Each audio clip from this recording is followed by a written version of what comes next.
अच्छा, आजकल स्मोक का सीज़न है जिसकी वजह से लोगों को नज़ला, ज़ुकाम, बुखार, गला ख़राब, सांस के दीगर मसाइल बहुत ज़्यादा हो रहे हैं। तो स्मोक से बचने के लिए एक बहुत सिंपल सा टिप है कि आपको अपने घर के अंदर ये दो प्लांट ज़रूर रखने चाहिए।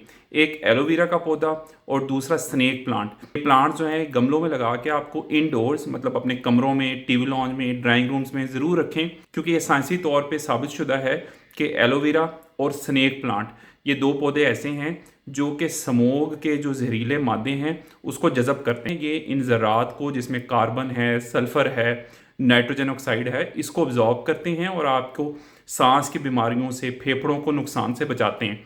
तो अगली दफ़ा जब आप बाज़ार जाएं तो पौधों की नर्सरी में जाएं और वहाँ से स्नेक प्लांट और एलोवेरा के पौधे ज़रूर लाएं और अपने घर के अंदर रखें, ताकि आपके घर के अंदर जो स्मोक के पार्टिकल्स दरवाज़ों से और खिड़कियों से अंदर आ जाते हैं उनको ये पौधे जज़ब करें और आपको सांस लेने में मदद करें और आपको साफ़ सुथरी आबो हवा प्रोवाइड करें। अगर आपको ये मैसेज अच्छा लगा है तो कमेंट्स में यस लिखें, चैनल को सब्सक्राइब करें, दोस्तों से शेयर करें। Thank you.